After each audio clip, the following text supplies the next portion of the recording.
Bapak, Ibu, dan Saudara sekalian, firman Tuhan akan kita renungkan dari Yohanes 12 ayat 14 dan 15 demikian. Yesus menemukan seekor keledai muda, lalu ia naik ke atasnya, seperti ada tertulis, "Jangan takut, hai putri Sion, lihatlah rajamu datang, duduk di atas seekor anak keledai." Saudara-saudara sekalian, Tuhan Yesus tidak pernah melakukan sesuatu tanpa tujuan. Jadi, jika dia masuk ke Yerusalem dengan naik keledai, pasti ada tujuannya. Pertama, dengan naik keledai masuk Yerusalem, Tuhan Yesus menunjukkan bahwa dialah Sang Mesias yang dinubuatkan oleh Nabi Zakaria. Itulah sebabnya penulis Injil Yohanes mengutip Zakaria 9 ayat 9. Yang kedua, dengan naik keledai masuk Yerusalem, Tuhan Yesus menunjukkan siapa dirinya. Dalam Perjanjian Lama, keledai adalah tunggangan seorang raja jika dia datang dengan maksud damai. Dia akan naik kuda jika bermaksud untuk berperang. Jadi, dengan naik keledai Tuhan Yesus menunjukkan bahwa dia adalah raja, tetapi raja damai.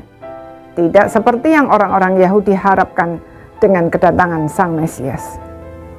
Ketiga, dengan naik keledai masuk Yerusalem, Tuhan Yesus menunjukkan bahwa setiap orang harus mengambil sikap terhadap kedatangannya, menyambut atau menolak.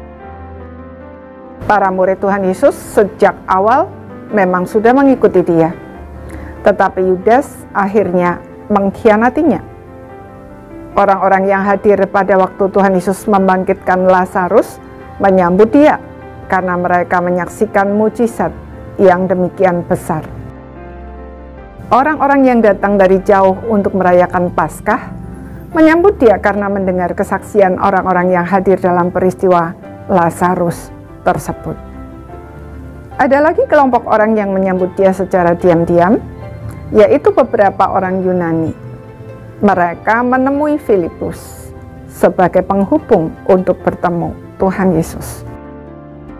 Namun semua itu bukan jaminan bahwa akhirnya mereka sungguh-sungguh percaya. Di antara mereka pasti juga ada yang terhasut dan ikut berteriak, "Salibkan dia." Para ahli Taurat dan orang-orang Farisi justru semakin ingin untuk melenyapkan dia dari muka bumi, karena popularitasnya mengancam popularitas mereka. Walaupun ada juga di antara mereka yang akhirnya menjadi percaya.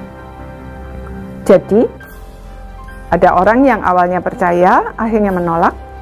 Ada yang awalnya menolak, akhirnya percaya. Ada yang dari awal sampai akhir menolak. Dan ada juga yang dari awal sampai akhir percaya. Termasuk yang manakah saudara dan saya? Asal percaya saja ternyata tidak cukup. Sebab percaya artinya mengenal siapa dia yang sesungguhnya, yang mungkin tidak sesuai dengan harapan-harapan kita. Jika itu kenyataannya, bersediakah kita membuang harapan-harapan kita tersebut dan menyesuaikan diri dengan misi Tuhan?